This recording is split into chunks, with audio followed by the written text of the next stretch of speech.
Yes, very good morning to all my dear students.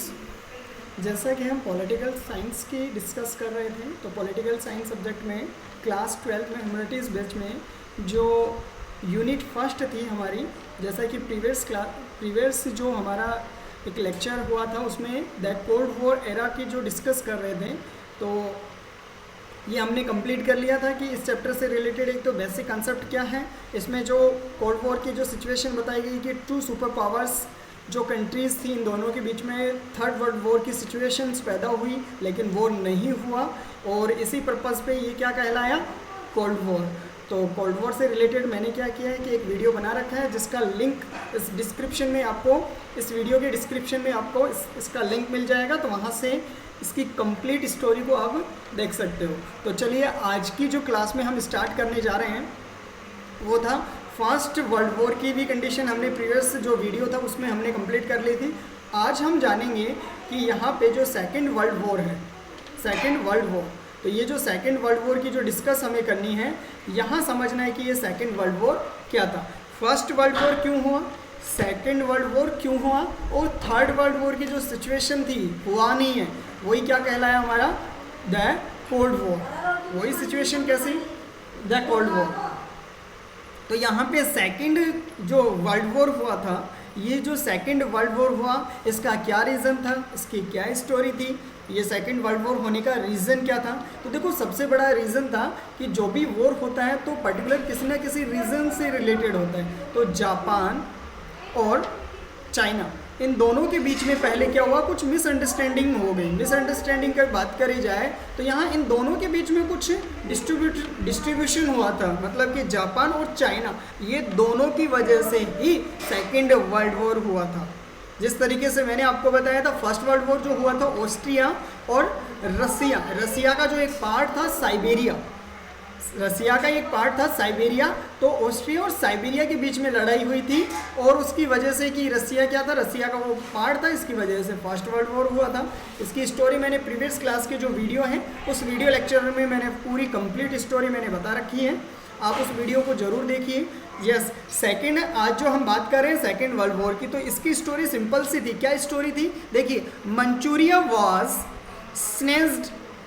स्नैक्ड from China by Japan, कि Manchuria था, एक Manchuria जगह थी, किसकी जगह थी ये मंचूरियन जगह थी, वो मंचूरियन जगह थी, ये चाइना की जगह थी। मतलब कि मंचूरियन वॉज स्नैच्ड फॉर, मतलब इसको छीन लिया, स्नैच करना मतलब उसको छीनना, फ्रॉम चाइना, ये जो मंचूरिया था वो किसका था, चाइना का पार्ट था, इसे किसने छीन लिया, जापान ने छीन लिया।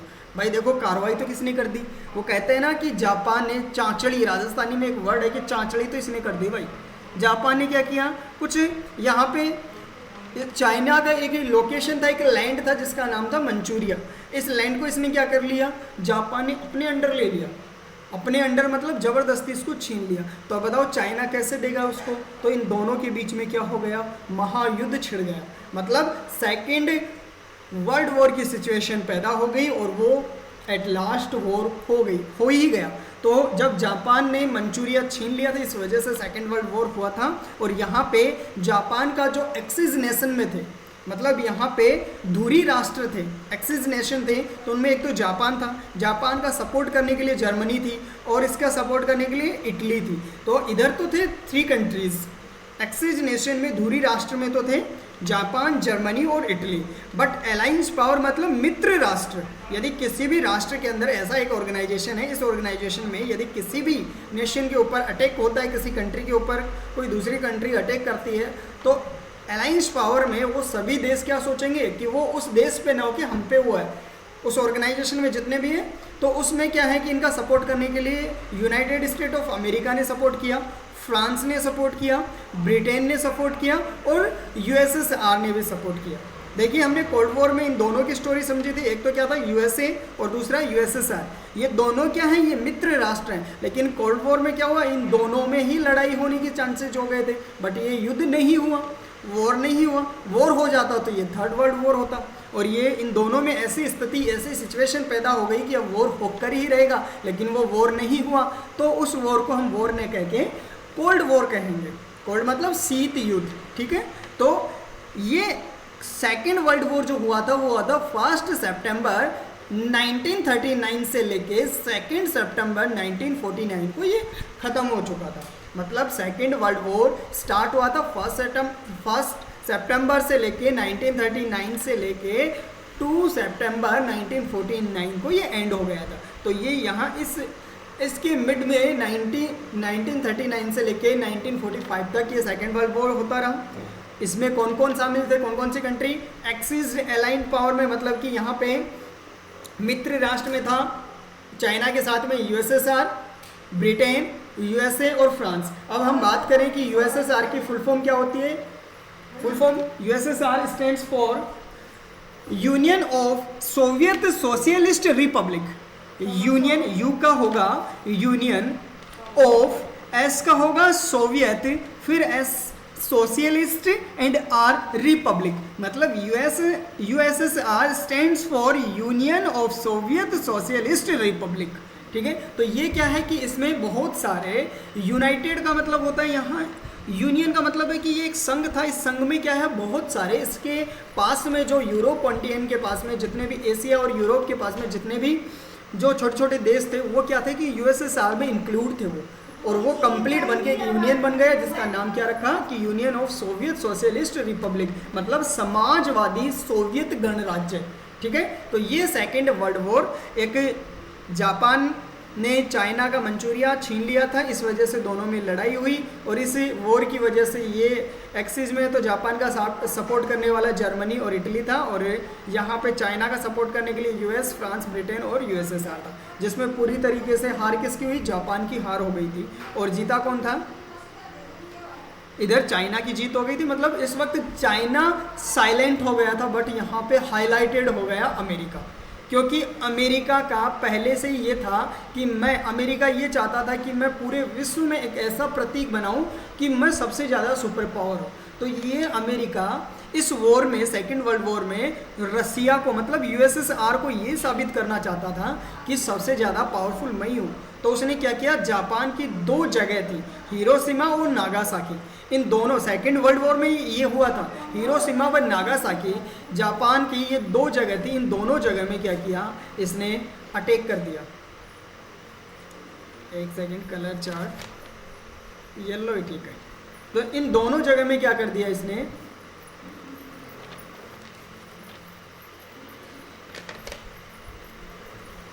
अमेरिका ने क्या किया, अमेरिका ने न्यूक्लियर मिसाइलें, न्यूक्लियर बॉम्ब डाल दिए गए जापान की 2 जगहों पे। तो चलिए उस स्टोरी को समझते हैं कि सेकेंड वर्ल्ड वॉर इनके बीच में हुआ, कब से कब तक हुआ, आखिर क्या हुआ सेकेंड वर्ल्ड वॉर में, चलिए जानते हैं। यस, देखिए टॉपिक आ चुका है न्यूक्लियर अटैक ऑन जापान, कि जापान के ऊपर क्या हुआ, न्यूक्लियर अटैक हुआ, परमाणु, जापान पर परमाणु हमला हुआ। न्यूक्लियर अटैक का मतलब क्या होता है कि परमाणु हमला होना। कहाँ हुआ ये, जापान के ऊपर परमाणु हमला किया गया था। किसके द्वारा किया गया जापान के ऊपर परमाणु हमला, America dropped nuclear bombs on 2 cities in Japan. America ने क्या किया, ड्रॉप्ड कर दिया, कितने nuclear bombs, on 2 cities in Japan, Japan के 2 शहरों पर, जापान के 2 शहरों पर अमेरिका ने परमाणु बम गिरा दिए, और जापान को घुटने टेकने पड़े। मतलब कि इसी वजह से जापान को क्या करना पड़ा, अपने घुटने टेकने पड़े।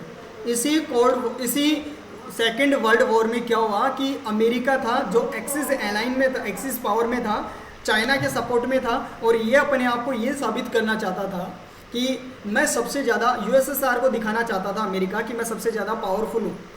जबकि यूएसएसआर भी मतलब एक्सिस पावर में ही थे, मित्र राष्ट्र थे, लेकिन वो अपने आप को ये साबित करना चाहता था कि मैं सबसे ज़्यादा शक्तिशाली हूँ। जैसे बाहुबली में नहीं हुआ, बाहुबली में देखो लड़ाई चल रही थी, बाहुबली पार्ट 1 में, उसमें क्या होता है कि जो भल्लाल देव और दूसरा कौन, क्या नाम है उसका, बाहुबली, तो जैसा इनको ऑर्डर मिलता है तो ये दोनों अपने आप को शक्तिशाली साबित करना चाह रहे थे कि मैं, बाहुबली चाह रहा था कि मैं ज़्यादा शक्तिशाली हूँ, भल्लाल देव चाह रहा था मैं ज़्यादा शक्तिशाली हूँ। जबकि प्रोटेक्ट किसको कर रहे थे, वो अपने राज्य को प्रोटेक्ट कर रहे थे, लेकिन वो साबित करना चाहते थे कि मैं सबसे ज़्यादा पावरफुल हूँ। तो इसी वजह से जब अमेरिका क्या है कि अमेरिका ने जापान के 2 शहरों पर परमाणु बम डाल दिए और इसी वजह से जापान घुटने टेकने पे मजबूर हो गया। बहुत बड़ी त्रासदी हुई थी और जापान पूरी तरीके से बिखर चुका था। इन्हीं 2 बम की वजह से जापान पूरी तरीके से बिखर चुका था। तो और ये बम डालने से पहले, ये बम न्यूक्लियर बम डालने से पहले जापान ने हाथ जोड़ लिए थे, एक्सिस पावर के साथ, अलाइंड पावर के सामने हाथ जोड़ लिए थे। ये देखिए इधर जापान ने, जब ये वॉर चल रहा था 1939 से लेके 1945, तो यहाँ पे 1945 में ही जापान ने क्या किया, जापान ने यहाँ अमेरिका को ये कहा कि मैं अपना, जापान ने क्या कहा, अमेरिका को क्या कहा कि मैं सॉरी यहाँ से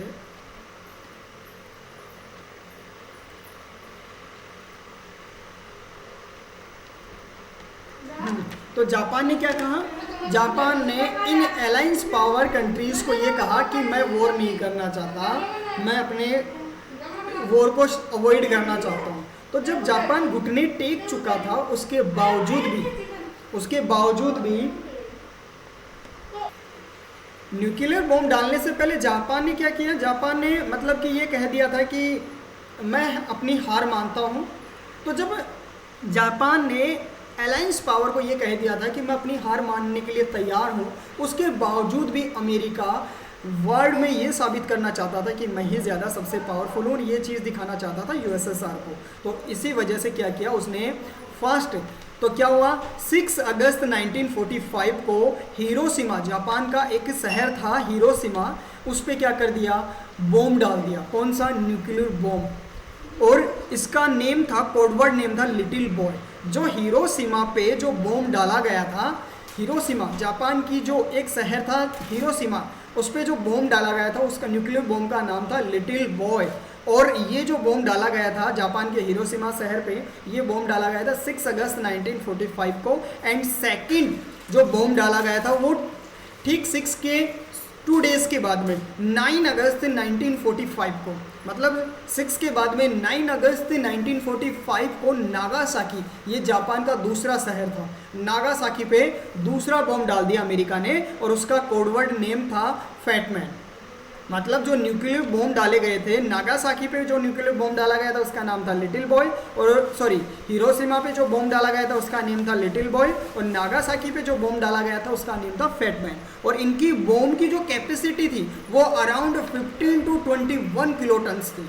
मतलब कि आज के मुकाबले में, आज तो बहुत ज़्यादा किलोटन्स में है, उस वक्त ये अपने आप में बहुत ज़्यादा कैपेसिटी का क्या था, ये इसकी क्षमता, जो बॉम्ब की जो कैपेसिटी थी वो कैपेसिटी लगभग ये मान लीजिए 15 से 21 किलोटन थी, 15 to 21 किलोटन्स, इतनी इसकी कैपेसिटी थी बॉम्ब की। और ये पूरे इन दोनों शहर को पूरी तरीके से क्या कर दिया, बर्बाद कर दिया। इसी वजह से जापान क्या है, घुटने टेकने पे मजबूर हो गया, वो पूरी तरीके से निराश हो चुका था और जापान पूरी तरीके से सेकेंड वर्ल्ड वॉर हार चुका था। उसने घुटने टेक दिए थे, बहुत बुरी तरीके से वो हार गया था, क्योंकि ये न्यूक्लियर बॉम्ब डालना कोई छोटी सी बात नहीं है, बहुत बड़ी बात है परमाणु हमला करना। जबकि परमाणु हमला करने से, न्यूक्लियर बॉम्ब्स डालने से पहले जापान ने पहले ही हाथ जोड़ लिए थे कि भाई मैं अभी ये नहीं चाहता, मैं अपनी हार मानता हूँ। उसके बावजूद भी अमेरिका यूएसएसआर को साबित करना चाहता था कि मैं सुपर पावर। इसी वजह से जापान के 2 शहरों पे, 2 सिटीज़ पे क्या कर दिया, बॉम्ब डाल दिए, जिनकी डेट आपके सामने है। इनको थोड़ा लर्न कर लेना, एग्जाम की दृष्टि से इंपॉर्टेंट है। चलिए next, America was criticised A lot after this incident. America की इस इंसिडेंट्स के बाद में अमेरिका की बहुत कड़ी आलोचना की गई। अमेरिका वॉज क्रिटिसाइज, मतलब इसकी अमेरिका की क्या की गई, आलोचना। ए लॉट आफ्टर दिस इंसिडेंट, इस कैपेसिटी, इस घटना के बाद अमेरिका की बहुत कड़ी आलोचनाएं हुई थी कि आपने ये बहुत गलत किया है। क्यों, किसने की भाई अमेरिका की आलोचना, ऑल कंट्रीज ने, पूरे वर्ल्ड ने, यूएसएसआर ने अंगुली उठा दी कि भाई जब इसने, जापान ने पहले ही कह दिया था कि मैं हार मानने वाला हूँ, तो फिर यहाँ शक्तिमान बनने की क्या ज़रूरत थी भाई, तेरे को ज़्यादा समझदार इंसान बनने की क्या ज़रूरत थी। आपने मतलब जब इसने घुटने टेक दिए, जब गर्दन ही नीचे कर ली, तो तूने गर्दन क्यों काटी भाई इसकी। तो पूरे वर्ल्ड में अमेरिका की क्या की गई, क्रिटिसाइज किया गया, उसकी आलोचनाएं की गई हैं। तो इसी वजह से अमेरिका नतमस्तक, अमेरिका अपने आप में कि शर्म की आंखों से देख रहा था कि यार कर तो दिया मैंने गलत। तो फिर अमेरिका की तरफ से क्या चल रहा था, अमेरिका ने क्या किया, फिर लास्ट में जापान का कॉन्स्टिट्यूशन बनाया। जापान का कॉन्स्टिट्यूशन इससे पहले क्या था, मिलिट्री का शासन था, मिलिट्री रूल था। जापान में पहले क्या था, सेकेंड वर्ल्ड वॉर से पहले मिलिट्री रूल था, और मिलिट्री रूल से पहले मोनार्की सिस्टम था। मेइजी कॉन्स्टिट्यूशन था जापान में। कौन सा कॉन्स्टिट्यूशन था, Meiji constitution. Second world war से पहले मिलिट्री रूल थे, कानून मतलब मिलिट्री के रूल्स चलते थे जापान में, मिलिट्री का शासन होता था। उससे मिलिट्री से पहले जापान के अंदर जो कॉन्स्टिट्यूशन था वो मेइजी कॉन्स्टिट्यूशन था। तो मेइजी कॉन्स्टिट्यूशन, मिलिट्री और मिलिट्री रूल के बाद में उनका मतलब कि पूरी तरीके से जापान क्या हो गया, हिरोशिमा और नागासाकी सेकेंड वर्ल्ड वॉर में बुरी तरीके से हारने के बाद में जापान अपने घुटने टेक दिया, और इस वजह से अमेरिका की बहुत बुरी आलोचनाएं की गई पूरे वर्ल्ड लेवल पे। तो अमेरिका ने सोचा कि मैं जापान की हेल्प करता हूँ। तो जापान को अमेरिका ने, जापान के जो पीएम है, प्रेसिडेंट है, उनको बुलाया और वहाँ बुला के उनसे मीटिंग अरेंज की। और अमेरिका के जो प्रेसिडेंट है उन्होंने कहा कि देखो कि हम आपका सपोर्ट करना चाहते हैं, हमने मान लिया कि हमने हिरोशिमा नागासाकी में वॉर में आपके साथ गलत हो गया, लेकिन हम आपके साथ में एक ट्रीटी करना चाहते हैं। तो वो ट्रीटी अमेरिका और जापान के बीच में सेकेंड वर्ल्ड वॉर के बाद में जो हुई थी, उस ट्रीटी में ये एक समझौता किया गया, एक संधि की गई। तो उस ट्रीटी में क्या किया गया कि जापान को कहा गया कि आप कभी भी है ना मिलिट्री नहीं बनाओगे, वेपन्स तैयार नहीं करोगे, मिलिट्री का ऑर्गेनाइजेशन नहीं करोगे, आप अपना मतलब कि आप सैन्य शक्ति नहीं बनाओगे। ये जापान के साथ ट्रीटी की गई, किसके द्वारा, अमेरिका के द्वारा, कि अमेरिका ने साफ साफ मना कर दिया है कि आप अपनी आर्मी बिल्ड नहीं करोगे। तो फिर जापान ने कहा कि हम आर्मी बिल्ड नहीं करेंगे तो हम पे तो कोई भी दूसरा देश अटैक कर देगा, तो हम कैसे प्रोटेक्ट करेंगे खुद को। तो अमेरिका ने कहा कि हम प्रोटेक्ट करेंगे।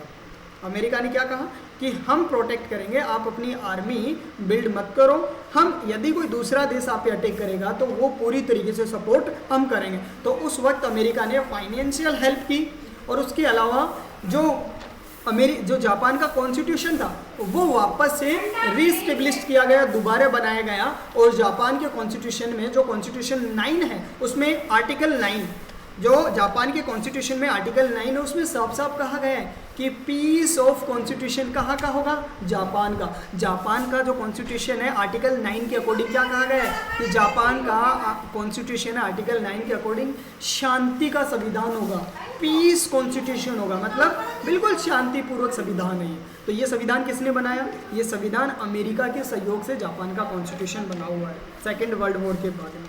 क्यों, क्योंकि उसकी क्या हुई थी, क्रिटिसाइज हुई थी अमेरिका की, इस वजह से उसने जापान का सपोर्ट किया और उसका कॉन्स्टिट्यूशन बनवाया। और आज देखिए 1946 के अंदर 1945 में जापान पूरी तरीके से क्या हो चुका था, मतलब कि नतमस्तक हो चुका था, बिखर चुका था 1945। लेकिन आज भी वर्ल्ड लेवल में टेक्नोलॉजी के मामले में सबसे फर्स्ट नंबर पे जो कंट्री आती है वो कौन सी है, जापान कंट्री है। जापान टेक्नोलॉजी के मामले में फर्स्ट नंबर की कंट्री जापान है, क्योंकि जो आर्मी के सोल्जर थे, भाई एक ट्रीटी हुई थी अमेरिका और जापान के बीच में। तो अमेरिका ने कहा कि आप आर्मी बिल्ड नहीं करोगे जापान से, तो जापान के जितने भी सोल्जर थे वो क्या करेंगे, आर्मी के जो सोल्जर्स थे उनको क्या किया, देखो बहुत डिसिप्लिन्ड है आर्मी के सोल्जर्स। आर्मी के सोल्जर्स को जापान में अब आर्मी तो बिल्ड नहीं होगी, तो उनको बिजनेस लाइन में डाल दिया गया। और बिजनेस में वो क्या थे, डिसिप्लिन्ड थे, हर एक चीज़ में टाइम की वैल्यूएशन रखते थे। आज भी क्या है कि जापान के अंदर जो ट्रेन में यदि कोई पैसेंजर 1 मिनट भी लेट हो जाता है, करंटली की बात बता रहा हूँ मैं आपको, कि जापान में यदि कोई भी पैसेंजर उनके मेट्रो में, उनके बुलेट ट्रेन में यदि एक भी पैसेंजर बुलेट ट्रेन में भी यदि 1 मिनट लेट हो गया, रेलवे डिपार्टमेंट के थ्रू यदि रेल की जो बुलेट ट्रेन है वो 1 मिनट लेट है, तो रेलवे क्या करता है, उस एम्प्लॉय को सर्टिफिकेट देता है कि आप जिस कंपनी में जा रहे हो उस कंपनी में ये सर्टिफिकेट दे देना कि आप हमारी वजह से, रेलवे डिपार्टमेंट की वजह से आप 1 मिनट लेट हो गए।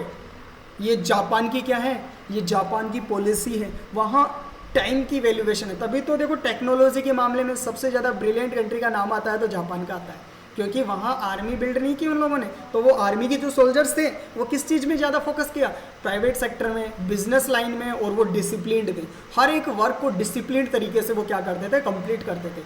इस वजह से जापान क्या है, टेक्नोलॉजी एक एरिया में, इंडस्ट्री में बहुत आगे निकल गया। और उसी वक्त ठीक 2 ईयर के बाद में 1947 में इंडिया फ्री हुआ था, लेकिन इंडिया में क्या है, पॉपुलेशन ज़्यादा है। इस पॉपुलेशन के बेस पे इंडिया में बहुत टाइम ज़्यादा लग रहा है। इस वजह से क्या है कि इंडिया डेवलप नहीं कर पाया जापान के मुकाबले, जितना जापान डेवलप कर पाया, क्योंकि जापान में पॉपुलेशन कम है, इंडिया में पॉपुलेशन ज़्यादा है। तो बहुत बार हम ज़्यादातर देखो कि कहते हैं, सुने भी हैं, टीचर से भी सुने, स्टूडेंट से भी सुने हैं, बोलते रहते हैं कि देखो कि 1945 में जापान का कॉन्स्टिट्यूशन बना था और हमारा 1950 में बना, जबकि हम फ्री हो चुके थे 1947 में, फिर भी हम पिछड़े हैं, इतना डेवलप नहीं कर पाए। अरे तो सबसे बड़ा रीज़न क्या है, पॉपुलेशन देखिए ना, कितनी बड़ी पॉपुलेशन है इंडिया के अंदर, तो इसमें क्या है, थोड़ा सा टाइम जरूर लगेगा। इसी वजह से क्या है, जापान में इतनी पॉपुलेशन नहीं है, तो वहाँ लोग कम हैं, इस वजह से वो डेवलप, वहाँ पर डिसिप्लिन भी है, हर एक तरीके से उनके जो रूल्स हैं वो थोड़ा, यहाँ डाइवर्सिटी है, यहाँ सभी धर्मों को इक्वल राइट्स दिया गया है। यहाँ के रूल्स क्या हैं, थोड़े से मतलब कि रूल्स, यहाँ डायरेक्ट जो रूल्स दिए गए हैं वो जो सिटीजन्स हैं उनके बेसिस पे हैं। तो इस वजह से क्या है कि थोड़ा स्ट्रॉन्गली एक पॉपुलेशन के बेस पे हम थोड़े पीछे रहेंगे, ठीक है ना। चलिए, तो ये स्टोरी कंप्लीट होने के बाद में आगे करते हैं डिस्कस। देखिए, नोट्स आपको फॉरवर्ड करने से क्या है कि ये सारी इतनी जो बेसिक इन्फॉर्मेशन मैंने दी है लगभग 5 से 6 मिनट के बीच में, तो ये चीज़ें नोट्स में मैंने मेंशन नहीं कर रखी, इसलिए लेक्चर में मैंने ये सारी चीज़ें डाल रखी है। चलिए, America was criticize a lot after this incident. इस इंसिडेंट के बाद में अमेरिका की क्या हुई, क्रिटिसाइज हुई, आलोचनाएं हुई। देन अमेरिका के पक्ष में जो क्रिटिसाइज है, जो आलोचनाएं हुई थी, उसमें क्या था कि Japan was about to surrender, so there was no need to drop bombs. कि यहाँ पे जो क्रिटिसाइज आलोचनाएं हुई थी, वो क्या आलोचनाएं हुई थी भाई, वर्ल्ड लेवल पे अमेरिका की क्या क्रिटिसाइज हुई थी कि Japan was about to surrender, कि जापान आत्मसमर्पण करने ही वाला था, कि वो अपने आप को सरेंडर करने वाला था। और ऐसे में बॉम्ब गिराने की क्या आवश्यकता थी भाई, जब जापान अपने आप को सरेंडर करने वाला ही था, तो ऐसी सिचुएशन में so there was no need to drop bombs, कि ऐसी सिचुएशन में बॉम्ब गिराने की क्या आवश्यकता थी, बिल्कुल भी आवश्यकता नहीं थी अमेरिका को। तो ये अमेरिका की आलोचना हुई कि जब जापान आत्मसमर्पण सरेंडर करने वाला था, तो no need to drop bombs, कि उनको बॉम्ब ड्रॉप करने की आवश्यकता नहीं थी। तो ये अमेरिका की आलोचनाएं, क्रिटिसाइज हो रही थी। And second, on the America side, America की तरफ से क्या बयान आए भाई, अमेरिका के पक्ष में द सेकेंड वॉर, अमेरिका के पक्ष में क्या रखा गया, the second world war ended quickly and prevented further casualties. मतलब कि कैजुअलिटीज अमेरिका के पक्ष में ये रखा गया है कि the second world war ended quickly, कि द्वितीय जो विश्व युद्ध है, मतलब कि सेकेंड वर्ल्ड वॉर है, वो जल्दी से जल्दी क्या हो, समाप्त हो। एंड प्रिवेंट फर्दर कैजुअलिटीज, मतलब कि आगे जनहानि से रोका जाए, कि जो कैजुअलिटीज हो रही है उस कैजुअलिटीज से होने से बचा जाए। ये किसका था, अमेरिका की तरफ से था, कि इसलिए मैंने बॉम्ब डाल दिया कि जल्दी से जल्दी क्या हो, ये बॉम्ब। अमेरिका की तरफ से क्या बयान निकले, देखो वर्ल्ड लेवल पे क्रिटिसाइज की गई कि भाई जापान नतमस्तक हो चुका था, सरेंडर करने वाला था, तो आपको बॉम्ब गिराने की आवश्यकता नहीं थी। तो अमेरिका की तरफ से बयान क्या है कि मैं ये चाहता था कि ये सेकेंड वर्ल्ड वॉर क्या हो, बिल्कुल जल्दी से जल्दी, एंडेड क्विकली, मतलब बहुत जल्दी ये खत्म हो जाए और जो आगे होने वाली जनहानि है इससे रोका जाए। एंड प्रिवेंट फर्दर कैजुअलिटीज, जितनी कैजुअलिटीज होनी है उनसे बचा जाए, उनको रोका जाए। तो ये अमेरिका की तरफ से बयान आए थे। Yes, point number 3, objective of attacks. उद्देश्य क्या थे भाई, हमले के क्या उद्देश्य रहे, क्यों किया अमेरिका ने ऐसा, जब वो सरेंडर करने वाला था, इसने अपनी बात बना दी कि सेकेंड वर्ल्ड वॉर को मैं फटाफट खत्म करना चाहता था, इसलिए 1-2 बॉम्ब डाल दिए, बस कहानी खत्म भाई। और जितनी जनहानि है, मतलब एक तीर बड़ा धमाका, बस मैंने तो तुरंत ऑन द स्पॉट काम कर दिया, जल्दी से जल्दी वॉर खत्म हो ऑन द स्पॉट। तो ये अमेरिका ने कहा, लोगों ने कहा कि जापान बेचारा सरेंडर करने वाला था, आपने ये ऐसा गलत किया है। तो इसके उद्देश्य क्या थे भाई अमेरिका के, क्यों बॉम्ब डाले, तो इसका एक जो ऑब्जेक्टिव था अटैक का, वो था the US wanted to show the Soviet Union that America is the only super power. मतलब यहाँ पे सिंपल सी बात अब हमारे सामने क्या आई है कि द यूएस यूएस का मतलब United State wanted to show the Soviet Union, कि वो अमेरिका सोवियत यूनियन को शो मतलब दिखाना चाहता था कि the America is the only super power, कि अमेरिका ही क्या है, सबका बाप है, सबसे बड़ा सुपर पावर शक्तिशाली कौन है, अमेरिका है। तो ये ऑब्जेक्टिव थे जो न्यूक्लियर अटैक जापान पे किए गए थे, उसके ऑब्जेक्टिव अमेरिका के क्या थे कि वो सोवियत संघ को क्या करना चाहता था, दिखाना चाहता था, सोवियत संघ सोवियत यूनियन को वो दिखाना चाहता था क्या, दैट कि America is the only super power, कि अमेरिका ही क्या है, कि सुपर पावर कंट्री है, तो मेरे सामने कुछ नहीं है, सोवियत यूनियन तो मेरे सामने कुछ नहीं है, मैं क्या हूँ, सुपर पावर हूँ। इसलिए वो ये ऑब्जेक्टिव थे किस चीज़ के, न्यूक्लियर बॉम्ब अटैक करने के। चलिए, न्यूक्लियर अटैक में किसी भी स्टूडेंट्स को कोई प्रॉब्लम नहीं होनी चाहिए कि क्या न्यूक्लियर अटैक था जापान के ऊपर सेकेंड वर्ल्ड वॉर के सिचुएशन में। ये देखो सेकेंड वर्ल्ड वॉर, ये वाली कहानी चल रही है। थर्ड वर्ल्ड वॉर की हमने प्रीवियस से वीडियो लेक्चर में कंप्लीट कर ली थी, ये फर्स्ट वर्ल्ड वॉर की भी इसी लेक्चर में मिलेगी आपको फर्स्ट में। सेकंड लेक्चर आज हम स्टार्ट कर रहे हैं इसका सेकंड वर्ल्ड वॉर के साथ में। तो यहाँ से अब आगे फर्स्ट क्वेश्चन आता है हमारा, what is meant by abstains stopping and balancing, मतलब कि यहाँ पे एब्सटेंस का मतलब क्या होता है और स्टॉपिंग एंड बैलेंसिंग का मतलब क्या होता है, कि व्हाट इज मीन्ट, आप क्या समझते हो, इससे क्या अभिप्राय है। एब्सटेंस का मतलब होता है अपरोध, अपरोध का मतलब क्या होता है, अपरोध का मतलब होता है, एब्सटेंस का मतलब होता है अपरोध, अपरोध का मतलब क्या होता है, स्टॉपिंग एंड बैलेंसिंग। अपरोध का मतलब होता है कि उसको रोकना और उसको संतुलन में लाना, उसको रोकना और उसको बैलेंस में लाना। ये किसका काम था, ये अमेरिका ने कहा ना कि मैं क्या चाहता था भाई, अमेरिका ने अपनी तरफ से क्या कहा कि the second world war ended quickly and prevented further casualties, मतलब उन्होंने अपनी सफाई रख दी कि मैं इसको जल्दी से जल्दी ख़त्म करना चाहता हूँ और जितनी जनहानि हो रही है उससे मैं बचना चाहता हूँ, कि जितनी जनहानि हो उसको बचाया जाए। तो मैंने तो ये सोचा था, इसलिए मैंने बॉम्ब डाल दिया ताकि जल्दी से जल्दी वॉर खत्म हो। तो इसी बेसिस में हमारे सामने क्वेश्चन आता है कि what is meant by abstains. Abstains का मतलब क्या होगा यहाँ पे कि अपरोध, और अपरोध को हम हिंदी में कहेंगे, जैसे इंग्लिश में मैंने यहाँ ब्रैकेट में दे रखा है स्टॉपिंग एंड बैलेंसिंग। यहाँ एब्सटेंस का मतलब होता है कि उसको रोकना और उसको एक संतुलन में रखना, उसको रोक के उसको स्टॉप करके उसको बैलेंस में रखना। चलिए आंसर को देखते हैं कि इससे रिलेटेड किस तरीके से उसको रोका जाए और उसको बैलेंस में रखा जाए। तो यस, आंसर क्या है, when both sides are very strong, when both sides are very strong, जब दोनों पक्ष मजबूत होते हैं, जब दोनों पक्ष मजबूत होते हैं तब they can do a lot of harm to each other, कि जब दोनों पक्ष मजबूत होते हैं तब क्या होगा, they can do a lot of harm to each other, वे एक दूसरे को बहुत बड़ा नुकसान पहुंचा सकते हैं।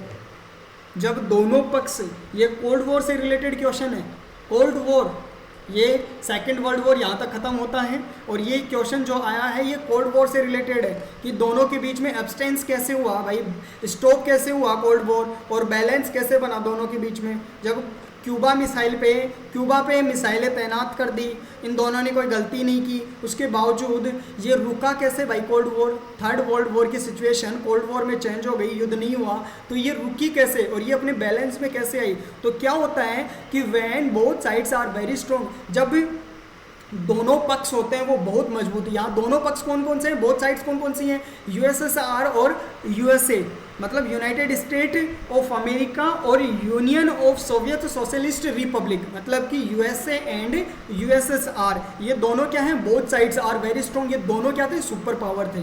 इसी वजह से क्या है, they can do a lot of harm to each other, मतलब कि ऐसी स्थिति में वह एक दूसरे को बहुत बड़ा नुकसान पहुंचा सकते हैं। जब दोनों शक्तिशाली हैं, दोनों सुपर पावर हैं, तो वो दोनों को क्या कर सकते हैं, वो दोनों को बहुत बड़ा नुकसान पहुंचा सकते हैं। इन सच ए सिचुएशन, की ऐसी स्थिति में, इन सच ए सिचुएशन, जब ऐसी स्थिति हो जाती है तो neither side will want to take the risk of war, तो ऐसी स्थिति में दोनों पक्ष युद्ध का जोखिम नहीं उठाना चाहेंगे। Neither side will want to take the risk of war, वो ऐसी सिचुएशन में वॉर की कंडीशन को अंजाम देना नहीं चाहेंगे। सिंपल सी डेफिनेशन है कि एब्सटेंस, अप्रोध का मतलब स्टॉपिंग एंड बैलेंस, युद्ध को रोका कैसे जा सकता है, इसका बैलेंस कैसे किया जा सकता है। तो सिंपल वे में सम लाइंस क्या दी गई हैं कि जब दोनों तरफ से दोनों जो कंट्रीज हैं वो सुपर पावर में होती हैं, दोनों शक्तिशाली होती हैं, दोनों पक्ष मजबूत होते हैं ना, तब क्या होता है कि they can do a lot of harm to each other, कि वो एक दूसरे को बहुत बड़ा नुकसान पहुंचा सकते हैं।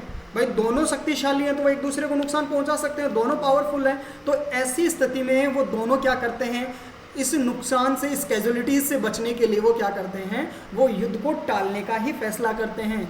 उसका रिस्क नहीं लेते, उससे रिलेटेड जोखिम नहीं उठाना चाहते, क्योंकि उनको पता है कि हम दोनों शक्तिशाली हैं, यदि वॉर होगा तो ये रिस्क हमारे लिए है, दोनों में से एक तो बर्बाद होगा, दोनों ही होंगे उसमें क्या है, लेकिन ये है कि वो बहुत बुरी तरीके से त्राही हो जाएगी, बहुत बड़ी कैजुअलिटीज़ होगी, जनहानि होगी। इस वजह से वो क्या करते हैं, इतनी बड़ी रिस्क नहीं लेते, तो वो क्या कर देते हैं, उस वॉर को स्टॉप एंड उसको बैलेंस में ले लेते हैं, धीरे धीरे कंडीशंस नॉर्मल हो जाती हैं। यस, इसी में दिया गया है, इसी का ही आंसर में क्या है, both the US and the Soviet Union there powerful, yes, both the US and the Soviet Union, मतलब कि यहाँ पे अमेरिका और सोवियत संघ दोनों ही क्या थे, ताकतवर थे। एंड और दिस डिड, सॉरी,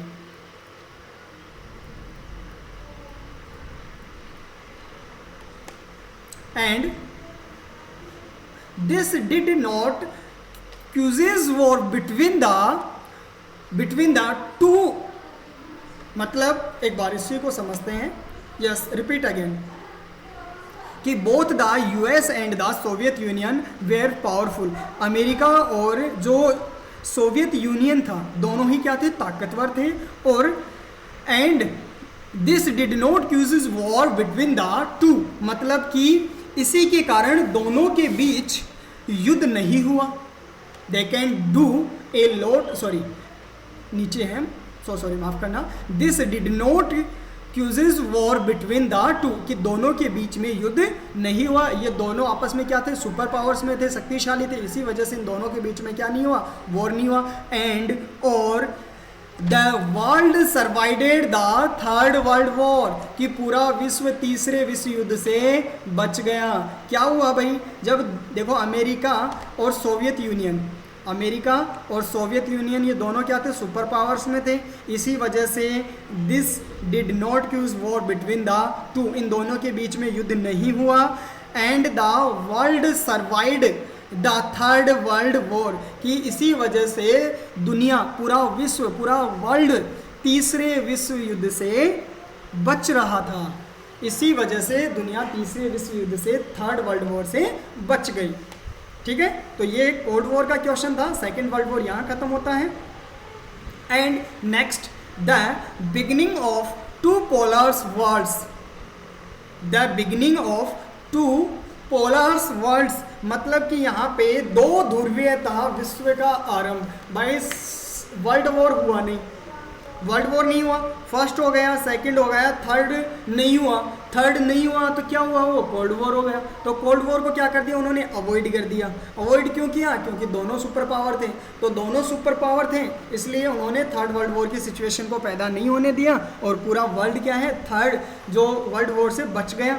तो दोनों के बीच में एक दिमाग में कीड़ा चल रहा था, भाई दोनों कौन, एक तो यूएस और यूएसएसआर, इन दोनों के माइंड में कीड़ा चल रहा था, भाई लड़ाई तो नहीं हुई हमारी, वॉर तो नहीं हुआ, अब क्या करें। तो वर्ल्ड के दो टुकड़े कर दिए इन लोगों ने, पूरे विश्व को दो भागों में बांट दिया। तभी तो हेडिंग आई ना, the beginning of two polar worlds. Polar का मतलब क्या हुआ, ध्रुव, मतलब कि दो, पूरा विश्व जो विश्व है वो दो ध्रुवों में बट गया। दो ध्रुवों का मतलब क्या होता है कि यहाँ पे थोड़ा देखो, मैं ड्राइंग बनाने की कोशिश करता हूँ, बन जाती है, तो ये यहाँ पे, तो यहाँ क्या है कि जो विश्व था, यहाँ इसमें क्या है, ड्राइंग चार्ट अवेलेबल नहीं है, नहीं तो यहाँ ड्रॉ बना के समझा देते आपको। ड्राइंग चार्ट मैं देखता हूँ कहाँ से है, इसमें